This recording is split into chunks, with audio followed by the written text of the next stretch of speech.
ഒരു യുദ്ധത്തിനിറങ്ങുമ്പോൾ വേണ്ടുന്ന സകലമാന മുന്നൊരുക്കങ്ങളോടും കൂടി തന്നെയാണ് ഇസ്രായേൽ ഇറാനുമായിട്ട് ഇടയാൻ തീരുമാനിച്ചത്. കാരണം ഇറാൻ ആണവായുദ്ധം ഉണ്ടാക്കുന്നത് ഇസ്രായേലിനെ തകർക്കുന്നതിന് വേണ്ടിയാണ് എന്ന് ഖൊമേനി പല തവണകളിൽ പറഞ്ഞിട്ടുള്ളതാണ്.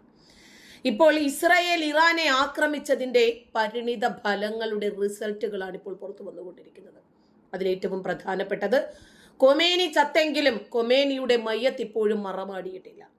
കാരണം ആരാണോ മയ്യത്ത് ഏറ്റെടുക്കാൻ വരുന്നത്, ഇങ്ങേയറ്റം മുജ്തബ ഖൊമേനി എന്ന് പറയുന്ന ആയത്തുള്ള അലി ഖൊമേനിയുടെ മകൻ പോലും പിതാവിന്റെ മയ്യത്ത് ഏറ്റെടുക്കാൻ തയ്യാറായിട്ടില്ല, മയ്യത്ത് സംസ്കരിക്കാനും തയ്യാറായിട്ടില്ല. ഇപ്പോ ഖൊമേനി ഉണ്ടാക്കിയ IRGC, Islamic revolutionary guard corps, അതിന്റെ സൈന്യം പോലും, ഒരൊറ്റ സൈനികർ പോലും ഖൊമേനിയുടെ ഡെഡ് ബോഡി ഏറ്റുവാങ്ങാനോ സംസ്കരിക്കാനോ ധൈര്യസമേതം മുന്നോട്ട് വരാത്തത് ഇസ്രായേലിനെ ഭയന്നിട്ടാണ്. കാരണം ഇറാനെ ചുറ്റി വളഞ്ഞ് മൊസാദിന്റെ സൈനികരുണ്ട്, ഒരു രക്ഷയുമില്ല. അപ്പോൾ ആക്രമണത്തിന്റെ പരിണിത ഫലങ്ങളിൽ എടുത്തു പറയേണ്ടുന്ന ഒന്ന് ഇറാനേറ്റ ഏറ്റവും വലിയ ആഘാതം തന്നെയാണ്. അപ്പൊ ഇറാന് വലിയ രൂപത്തിൽ പരിക്കുകൾ ഏറ്റിട്ടില്ല എന്ന് പറയുന്ന ആളുകളോട് നമുക്ക് ചോദിക്കാനുള്ളത്, ആയത്തുള്ള അലി ഖൊമേനി അത്ര നിസ്സാരനായിരുന്നു? അയാളുടെ മരണവും അയാളുടെ ഗാർഡ് കോർപ്സ് ആയിട്ടുള്ള 45 ആളുകളെയും നിസ്സാരന്മാരായിട്ടാണോ ഇറാൻ സ്നേഹികൾ കാണുന്നത്? 2, ഇറാന്റെ പരമോന്നത നേതാവായിരുന്നല്ലോ ആയത്തുള്ള അലി ഖൊമേനി, സുപ്രീം ലീഡർ.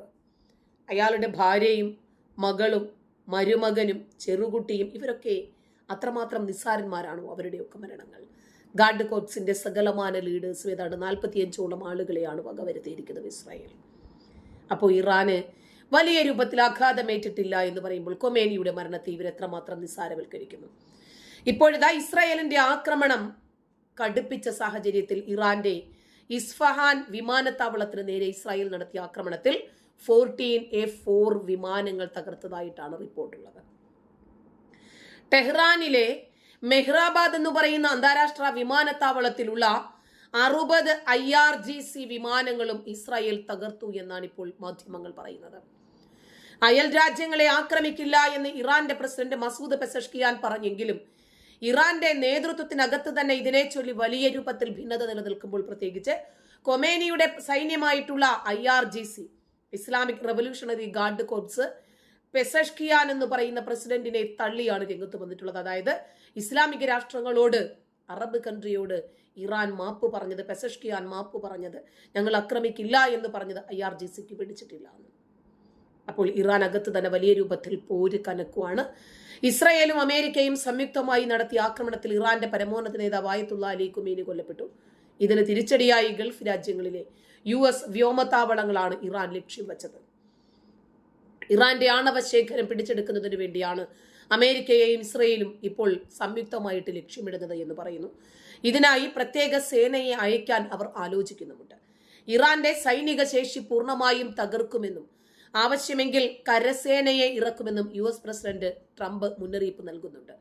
പക്ഷേ ഇപ്പോഴിതാ പാകിസ്ഥാൻ അതിർത്തിയിൽ നിന്നും വരുന്ന വാർത്തയനുസരിച്ച് വലിയ രൂപത്തിൽ ഒരു ജാഗ്രതാ നിർദ്ദേശമാണ് വരുന്നത്.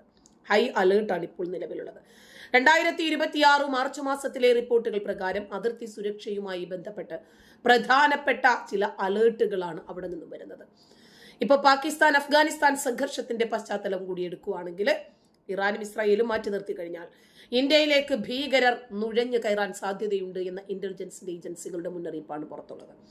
ജമ്മു കാശ്മീർ പഞ്ചാബ് അതിർത്തികളിൽ സുരക്ഷാ സേന അതീവ ജാഗ്രതയിലുമാണ്. ജമ്മു കാശ്മീരിലെ പൂഞ്ച് മേഖലയിൽ പാകിസ്ഥാൻ ഡ്രോണുകൾ അതിർത്തി ലംഘിക്കാൻ ശ്രമിച്ചു എന്നും ഇന്ത്യൻ സൈന്യം അത് പരാജയപ്പെടുത്തിയെന്നുമാണുള്ള റിപ്പോർട്ടുകളാണ് ഇപ്പോൾ പുറത്തു വരുന്നത്. അതിർത്തിയിൽ മാത്രമല്ല, മുംബൈ, ഡൽഹി തുടങ്ങിയ പ്രധാനപ്പെട്ട നഗരങ്ങളിലും സുരക്ഷ വർദ്ധിപ്പിച്ചിട്ടുണ്ട്.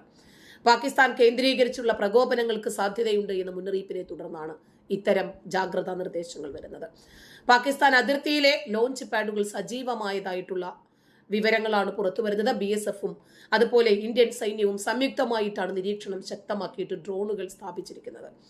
നിലവിലെ പശ്ചിമേഷ്യൻ സാഹചര്യങ്ങൾ, അതായത് ഇസ്രായേലും ഇറാനും തമ്മിലുള്ള സംഘർഷവും അത് അറബ് കൺട്രികളിലേക്ക് വ്യാപിക്കുന്നതുമായിട്ടുള്ള രൂക്ഷമായിട്ടുള്ള ചില സംഘർഷ സാധ്യതകളും കൂടി വിലയിരുത്തിയാൽ പ്രാദേശികമായിട്ടുള്ള സുരക്ഷാ ഭീഷണികളും ഒക്കെ കണക്കിലെടുത്തിട്ട് കടുത്ത ജാഗ്രതാ നിർദ്ദേശമാണ് പാകിസ്ഥാൻ അതിർത്തിയിൽ ഇന്ത്യൻ അതിർത്തിയും ഒക്കെ പങ്കിടുന്നത്. അപ്പോൾ സ്വാഭാവികമായിട്ടും യുദ്ധഭീതി എന്ന് പറയുന്നത് എല്ലാ രാജ്യത്തെയും വലച്ചിട്ടുണ്ട് എന്നതാണ് സത്യം. യുദ്ധവിമാനങ്ങൾ തകർത്ത് തരിപ്പണമാക്കി ഇസ്രായേൽ. ഇറാന്റെ F-40 യുദ്ധവിമാനങ്ങൾ തകർത്ത് തരിപ്പണമാക്കി ഇസ്രായേൽ. ഇസ്ഫഹാൻ വിമാനത്താവളത്തിൽ കഴിഞ്ഞ ദിവസം ഇസ്രായേൽ നടത്തിയ ആക്രമണത്തിൽ ഇറാന്റെ നിരവധി F-40 യുദ്ധവിമാനങ്ങൾ നശിപ്പിച്ചതായി IDF അറിയിച്ചു. എന്നിട്ടും ഇറാന് വലിയ രൂപത്തിൽ നാശനഷ്ടങ്ങളൊന്നും ഉണ്ടായിട്ടില്ല, ഇറാന് വലിയ രൂപത്തിൽ പരിക്കുകളൊന്നും ഉണ്ടായിട്ടില്ല എന്ന് പറയുമ്പോൾ ഈ വിമാനങ്ങളൊക്കെ വെറും കളിപ്പാട്ടങ്ങളായിരുന്നു. 1979 ഇസ്ലാമിക് വിപ്ലവത്തിന് മുമ്പ് US നിർമ്മിത F-40 വിമാനം ഇറാൻ നൽകിയിരുന്നു. ഇവയാണ് നശിപ്പിക്കപ്പെട്ടതെന്നാണ് ടൈംസ് ഓഫ് ഇസ്രായേൽ റിപ്പോർട്ട് ചെയ്തത്. F-40 യുദ്ധവിമാനങ്ങൾക്ക് പുറമെ ടെഹ്റാനിലെ മൊഹ്റാബാദ് അന്താരാഷ്ട്ര വിമാനത്താവളത്തിലെ IRGC ഉപയോഗിക്കുന്ന 60 വിമാനങ്ങളും തകർത്തതായി ഇസ്രായേൽ പ്രതിരോധ സേന അറിയിച്ചു. ഇറാന്റെ വ്യോമ പ്രതിരോധ സംവിധാനത്തെയും ഇസ്രായേൽ പ്രതിരോധ സേന തകർത്തതായി റിപ്പോർട്ടിൽ പറയുന്നു.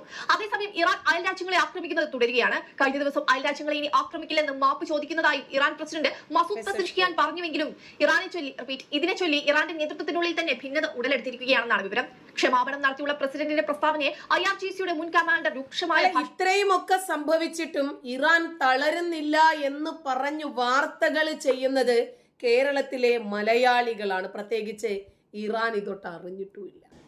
ഇസ്രയേൽ രണ്ടും കൽപ്പിച്ചാണ് യുദ്ധമുഖത്തേക്ക് ഇറങ്ങിയിരിക്കുന്നത്. അങ്ങനെ തന്നെയാണ് ഇറാന്റെ F-14 വിമാനങ്ങൾ, പ്രത്യേകിച്ച് യുദ്ധവിമാനങ്ങൾ തകർത്ത് തരിപ്പണമാക്കി മുന്നേറുന്നത്. പക്ഷേ ഇറാൻ തോറ്റു പിന്മാറിയിട്ടും ഒരു രൂപത്തിലും അടങ്ങാത്ത പകയോടുകൂടി തിരിഞ്ഞടിച്ചുകൊണ്ടിരിക്കുകയാണ്. US ഒപ്പമുണ്ട്. അപ്പോൾ ഇസ്ലാമിക രാജ്യങ്ങളെ ആക്രമിച്ചതുകൊണ്ട് അവരുകൂടി ഇനിയും ഇസ്രയേലിനും അമേരിക്കയ്ക്കും ഒപ്പം ചേർന്ന് തിരിച്ചടിക്കുമോ എന്ന ഭയം കാരണമാണ് മസൂദ് പെസഷ്കിയാൻ മാപ്പുമായിട്ട് വന്നത്. പക്ഷേ അത് ഇസ്ലാമിക് റവല്യൂഷണറി ഗാർഡ് കോർപ്സ് അത് അംഗീകരിച്ചിട്ടുമില്ല. IRGC ആ മാപ്പിനെ തള്ളുകയും പെസഷ്കിയാനെ പിടിച്ച് ചെവിക്ക് പുറത്ത് തള്ളുകയും ചെയ്തു. ഇത് ഇന്ത്യയെ വളരെ സാരമായി ബാധിക്കുന്നു. പ്രത്യേകിച്ച് അഫ്ഗാനിസ്ഥാനും പാകിസ്ഥാനും തമ്മിൽ ഏറ്റുമുട്ടുകയും ഇതിനകത്തു ബലൂജികളും താലിബാനികളും ഒക്കെ പങ്കെടുക്കുകയും ചെയ്ത സാഹചര്യത്തിൽ ഇറാനും ഇസ്രായേലും തമ്മിൽ മറ്റൊരു ഭാഗത്തും ചെകുത്താനും ചെങ്കടലിനും നടുവിലായി ഇന്ത്യ മഹാരാജ്യവും നിൽപ്പുണ്ട്. പക്ഷേ ഇന്ത്യക്ക് രാജ്യത്തിന്റെ താല്പര്യവും സുരക്ഷയും കണക്കിലെടുത്തു മാത്രമേ ഈ വിഷയത്തിൽ ഇടപെടാൻ സാധിക്കൂ എന്ന് നേരത്തെ തന്നെ വിദേശകാര്യമന്ത്രി ജയശങ്കർ പറഞ്ഞിട്ടുമുണ്ട്. അപ്പോൾ ഈ സാഹചര്യങ്ങൾ കണക്കിലെടുക്കുമ്പോൾ ഇറാൻ ഏറ്റ കനത്ത ആഘാതം അത് സമ്മതിക്കാതിരിക്കാൻ അവർക്ക് ഒരുപാട് കാരണങ്ങളുണ്ട്, നമ്മൾ മറച്ചു വെക്കുന്നില്ല. ഇത് നമ്മുടെ രാജ്യത്തെ എങ്ങനെ ബാധിക്കുന്നു എന്നതാണ് നമ്മൾ ഇവിടെ ചർച്ച ചെയ്യേണ്ടത്. ചേട്ടാ, ഇപ്പോൾ ഒരു ലേറ്റസ്റ്റ് ന്യൂസ് വന്നിട്ടുള്ളത് അതിർത്തിയിൽ പ്രകോപനം ഉണ്ടാക്കാൻ പാക് നീക്കം, രാജ്യത്ത് ജാഗ്രത എന്നുള്ളതാണ് ആ വാർത്ത എന്ന് പറയുന്നത്. ഇതിനു മുമ്പ് നമ്മൾ കേട്ട വാർത്ത എന്ന് പറയുന്നത് സർദാരി പാക് പ്രസിഡന്റ് പറഞ്ഞത് അടിക്കരുത്, ഞങ്ങൾ ചർച്ചയ്ക്ക് തയ്യാറാണ് എന്നുള്ളതാണ്. അടിക്കുമെന്ന് നമ്മൾ പറഞ്ഞില്ല, പക്ഷെ അതിനു മുമ്പേ പുള്ളി പറഞ്ഞു അടിക്കരുത്, ഞങ്ങൾ ആയുധം വെച്ച് കീഴടങ്ങി. അതിനുശേഷം നമ്മൾ കേട്ട വാർത്ത S-400 5 കൂടെ വേണം എന്ന് റഷ്യയോട് പറഞ്ഞ് നമ്മൾ അതിനെ ഇറക്കുമതി ചെയ്യുന്ന വാർത്തയാണ് നമ്മൾ കേട്ടത്. അതിനുശേഷം പാകിസ്ഥാനിൽ നിന്ന് പുറത്തു വരുന്ന ഒരു വാർത്ത എന്ന് പറയുന്നത് നമ്മളിവിടെ നോട്ടാം പ്രഖ്യാപിച്ചല്ലോ രാജസ്ഥാനിൽ.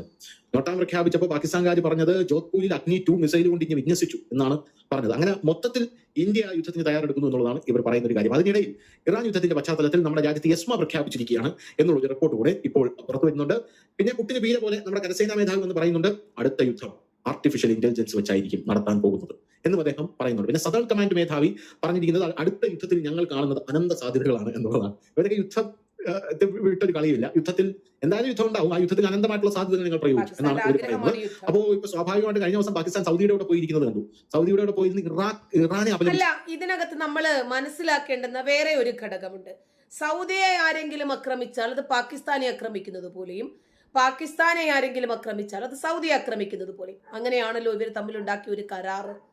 എന്നിട്ട് എന്തേ ഇറാൻ സൗദിയെ ആക്രമിച്ചിട്ട് പാകിസ്ഥാൻ മിണ്ടിയോ? പാകിസ്ഥാനെ അഫ്ഗാനിസ്ഥാൻ ആക്രമിച്ചിട്ട് സൗദി മിണ്ടിയില്ലല്ലോ. ഇവർ തമ്മിലുള്ള അന്തർധാര സജീവമാണല്ലേ. അതായത് ഇറാൻ അങ്ങനെ ചെയ്യാൻ പാടില്ലായിരുന്നു എന്ന് പാകിസ്ഥാൻ പറയുന്നുണ്ട്. എന്താണ് പാകിസ്ഥാൻ അതിന്റെ ആവശ്യം എന്ന് എനിക്കറിയില്ല. കാരണം ഓൾറെഡി അഫ്ഗാനിസ്ഥാനുമായിട്ട് പാകിസ്ഥാൻ അടിയാണ്. അതിന്റെ കൂട്ടത്തിൽ ഇറാനിൽ നിന്നുകൂടെ പാകിസ്ഥാനിലേക്ക് മിസൈലുകൾ വന്ന് വീണാലേ പറ്റുള്ളൂ അസീമുഞ്ഞിറിന് എന്നറിയില്ല. അതിന്റെ കൂട്ടത്തിലാണ് ഇപ്പോൾ ഇന്ത്യൻ അതിർത്തിയിൽ പ്രകോപനം ഉണ്ടാക്കാൻ. അല്ല, ഇറാനിൽ നിന്ന് എന്താണെങ്കിലും പാകിസ്ഥാനിലേക്ക് മിസൈല് പോകത്തില്ല. കാരണം ഇറാൻ ഭരിക്കുന്നത് സ്വേച്ഛാധിപതിയായിട്ടുള്ള സുപ്രീം ലീഡറാണ്. അതായത് പരമോന്നത നീതിപീഠം എന്നറിയപ്പെടുന്ന ഖൊമേനി. അവിടെ പ്രസിഡന്റും സെക്രട്ടറിയും ഒക്കെ മാറിയാണ്. അതേപോലെ തന്നെയാണ് പാകിസ്ഥാനിൽ. അതുകൊണ്ടാണ് ഇറാൻ മനഃപൂർവ്വം പാകിസ്ഥാനെ തൊടാതെ അറബ് രാജ്യങ്ങളെ കടന്നാക്രമിച്ചത്. കാരണം അറബ് രാജ്യങ്ങളിലൊക്കെ കുറച്ച് പ്രോഗ്രസീവായിട്ടുള്ള കാഴ്ചപ്പാടുകളുമായിട്ട് മുന്നോട്ട് പോകുന്നവരാണ്. അതുകൊണ്ടാണ് ഇവർ വരുന്നത് എന്ന് തോന്നുന്നു. അല്ല, ഇന്ത്യൻ അതിർത്തിയിൽ പ്രകോപനം ഉണ്ടാക്കുന്നതിനോട് ചേർത്ത് വായിക്കപ്പെടേണ്ട കാര്യം ഇന്നലെയും ഇന്നുമായിട്ട് രാജ്യത്തിന്റെ വിവിധയിടങ്ങളിൽ വലിയ രീതിയിൽ റെയ്ഡ് നടക്കുന്നുണ്ട്. അതായത് ചില പോക്കറ്റുകൾ കേന്ദ്രീകരിച്ച് ഈ ഖമേനിയുടെ മരണം അല്ലെങ്കിൽ ഷിയയുടെ പ്രതിഷേധം എന്ന പേരിൽ അതിന്റെ മറ പറ്റിക്കൊണ്ട് വലിയ രീതിയിലൂടെ കലാപത്തിന് ശ്രമം പാകിസ്ഥാന്റെ ചാര സംഘടന നടത്തുന്നുണ്ട്. കാരണം പാകിസ്ഥാന്റെ ഒരു രീതി എന്ന് പറയുമ്പോൾ വട്ടച്ചൊറി ഉണ്ടല്ലോ, ചൊറിയുന്നിടത്ത് ഇങ്ങനെ മാന്തി പൊളിച്ചാൽ ഒരു പ്രത്യേക സുഖം കിട്ടും. ആ വട്ടച്ചൊറി ചൊറിഞ്ഞോണ്ടേയിരിക്കണം. ഒരിക്കലും അവർക്കും സമാധാനമില്ല, ആ രാജ്യത്തുള്ള ജനതയ്ക്കും സമാധാനമില്ല, മറ്റാരും അത്ര സുഖത്തിൽ ജീവിക്കണ്ട എന്ന കാഴ്ചപ്പാടാണ്. അപ്പോൾ ഇന്ത്യയുടെ സുരക്ഷയെ ബാധിക്കുന്ന രൂപത്തിൽ പാകിസ്ഥാനിൽ നിന്നും ശക്തമായ രൂപത്തിൽ അലേർട്ടുകൾ വരുന്നു. അങ്ങനെ തന്നെ രാജ്യം ജാഗ്രതാ നിർദ്ദേശങ്ങൾ ജനതയ്ക്ക് നൽകുകയും അതിർത്തികളിൽ ശക്തമായിട്ടുള്ള ജാഗ്രതാ നിർദ്ദേശമുണ്ട്. അതുപോലെ തന്നെ സുരക്ഷാ സൈനികരെയും വിന്യസിപ്പിച്ചിട്ടുണ്ട്. നന്ദി.